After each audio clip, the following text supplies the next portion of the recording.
বিসমিল্লাহির রহমানির রহিম। আলহামদুলিল্লাহ।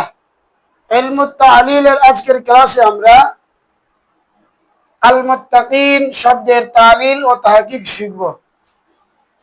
1 নাম্বার সিগা জামউ মুযাক্কার সালিম, 2 নাম্বার বাহাস ইসমে ফাইল, 3 নাম্বার বাব ইফতিআল, 4 নাম্বার মাসদার আল ইত্তিকাউ, 5 নাম্বার মাদ্দাহ ওয়াও কফ ইয়া, 6 নাম্বার মা'না সিগা আল্লাহ ভীরুগণ, 7 নাম্বার মা'নাল মাসদার ভয় করা, 8 নাম্বার জিন্স মু'তাল লাফিফে মাফরুক, 9 নাম্বার তা'লিল। এখন আমরা মুত্তাকিন শব্দের তা'লিল শিখব। মুত্তাকিন হলো সিগা জামউ মুযাক্কার সালিম, বাহাস ইসমি ফাইল, বাব ইফতিআল। আমরা হুবহুব এই সিগাটাই বাব ইফতিআল এর সহি থেকে লিখি। মুজতানিবিনা, মুত্তাকিনা, মুত্তাকিনাটা মুজতানিবিনা এর সাথে ওজনে মিলে নাই, তাহলে বোঝা গেল মুত্তাকিনা এর মধ্যে তা'লিল হয়েছে। এখন আমরা মুত্তাকিনা এর আসল রূপ লিখব, যেটা মুজতানিবিনা এর ওজনের সাথে মিলে যাবে। মুতাকিয়িনা, মুতাকিয়িনা।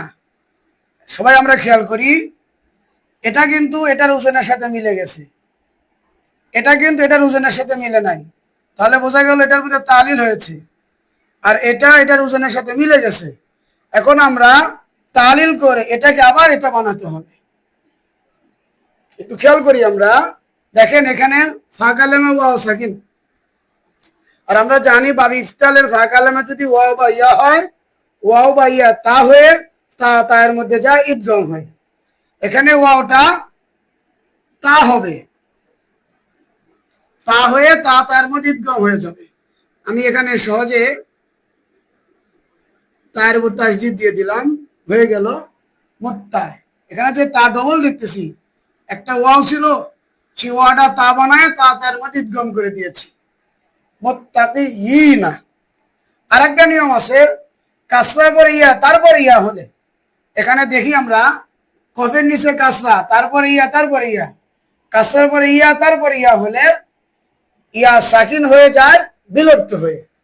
এখানে আমরা জের যুক্ত যে ইয়াটা দেখতে পাচ্ছি, এই ইয়াটা প্রথমে সাকিন হবে, তারপরে বিলুপ্ত হয়ে যাবে, হয়ে গেল মুত্তাকিনা। এটার সাথে এটার ওজনে মিলে গেল।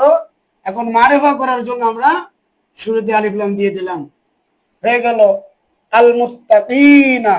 কোরআনুল কারীমের মধ্যে এসেছে সূরাতুল বাকারায়, হুদাল লিল মুত্তাকিন, আল্লাহ তাআলা আমাদের জন্য সহজ করে দিন।